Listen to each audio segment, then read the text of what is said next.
menjelaskan pengertian dari demokrasi Pancasila. Demokrasi Pancasila itu berasal dari bahasa Yunani, damos rakyat dan kratos kretein atau kekuasaan.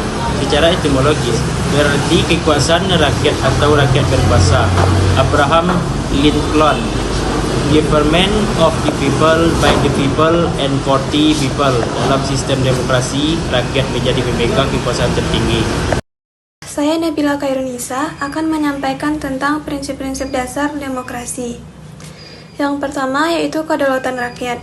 Dalam sebuah negara, pemegang kedaulatan negara adalah rakyat. Negara bukanlah milik diri sendiri maupun golongan. Yang kedua, pemerintahan berdasarkan persetujuan yang diperintah. Pemimpin dalam negara demokrasi hanyalah pelaksana dari kedaulatan rakyat yang harus mengutamakan persetujuan rakyat dalam menjalankan roda pemerintahannya. Yang ketiga, kekuasaan mayoritas. Di dalam negara demokrasi, pengambilan keputusan selalu dilakukan bersama-sama dengan persetujuan rakyat atau warga negara. Yang keempat, perlindungan terhadap hak-hak minoritas. Meskipun kekuasaan mayoritas menjadi salah satu prinsip dasar dalam sistem demokrasi, bukan berarti golongan minoritas menjadi golongan yang harus mengalah dan mengorbankan hak yang dimilikinya. Yang kelima yaitu jaminan hak asasi manusia. Yang keenam yaitu pemilihan yang bebas dan jujur. Bebas maksudnya bahwa kegiatan pemilihan tersebut diselenggarakan oleh lembaga independen yang berada di luar pemerintah. Sedangkan jujur, kepercayaan publik terhadap lembaga penyelenggaraan pemilu. Yang ketujuh, persamaan di depan hukum. Yang kedelapan, pembatasan kekuasaan secara konstitusional. Kekuasaan negara dan pemerintah dibatasi oleh konstitusional Undang-Undang Dasar 1945. Yang kesembilan, pluralisme sosial, ekonomi, dan politik. Pluralisme dalam demokrasi Pancasila adalah pengakuan dan penghormatan terhadap keberagaman masyarakat Indonesia untuk menciptakan keharmonisan dan kesejahteraan bersama.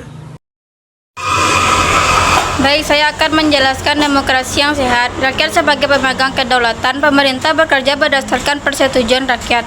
Keputusan diambil melalui mekanisme mayoritas tanpa menindas minoritas. Pemilu harus bebas dan jujur untuk menjaga legitimasi kekuasaan.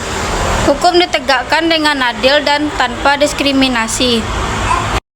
Perkenalkan, saya Rahma Mulia. Pada kesempatan kali ini, saya akan menjelaskan mengenai bentuk-bentuk demokrasi. Namun, sebelum masuk ke bentuk-bentuk demokrasi, perlu kita pahami dulu bahwa setiap negara memang punya sistem demokrasi, tetapi pelaksanaannya berbeda-beda, tergantung pada nilai, sejarah, dan kebutuhan negaranya. Karena itulah, bentuk demokrasi bisa dilihat dari dua sisi, yaitu aspek formal dan nilai. Pertama, dari aspek formal. Aspek formal ini berhubungan dengan sistem pemerintahan yang digunakan dalam satu negara. Secara umum, ada dua bentuk utama, yaitu demokrasi presidensial dan demokrasi parlementer. Yang pertama adalah demokrasi presidensial. Dalam sistem ini, presiden memegang dua peran, yaitu sebagai kepala negara sekaligus kepala pemerintahan, yang mana presiden dipilih langsung oleh rakyat dan tidak bisa dijatuhkan oleh parlemen kecuali lewat proses pemakzulan. Contoh negara yang memakai sistem ini adalah Amerika Serikat dan Indonesia. Adapun kelebihan sistem ini adalah pemerintahannya lebih stabil karena masa jabatan presiden sudah ditetapkan dan tidak mudah diganti. Namun, kelemahannya, pengawasan dari rakyat lewat lembaga legislatif jadi agak terbatas. Sistem ini biasanya cocok untuk negara besar dan majemuk seperti Indonesia, karena kestabilan politik sangat penting agar pemerintah bisa fokus menjalankan programnya. Yang kedua adalah demokrasi parlementer. Berbeda dengan sistem presidensial, dalam sistem parlementer, pemerintahan dijalankan oleh Perdana Menteri yang dipilih oleh parlemen. Sedangkan kepala negaranya bisa raja, ratu, atau presiden, tetapi sifatnya hanya simbolis. Kelebihannya, fungsi pengawasan terhadap pemerintah lebih kuat, karena parlemen bisa memberikan mosi tidak percaya jika Perdana Menteri dianggap gagal. Baiklah, saya Nadia Tulusana akan menjelaskan mengenai sistem demokrasi yang ada di Indonesia. Sistem demokrasi di Indonesia terbagi dari 4 periode dari tahun 1945 sampai sekarang.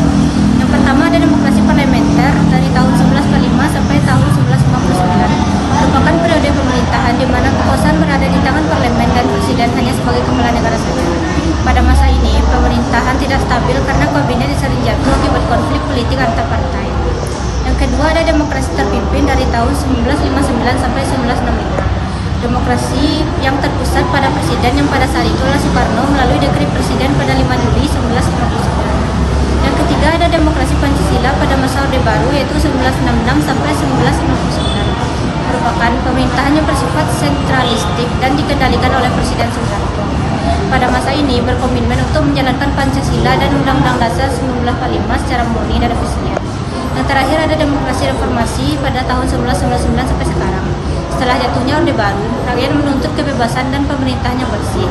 Pada masa ini, peran partai politik kembali menonjol, sehingga pada saat yang sama menunjukkan bahwa demokrasi yang baru Indonesia ini memberikan ruang yang lebih besar bagi partisipasi rakyat di dalam lembaga legislatif.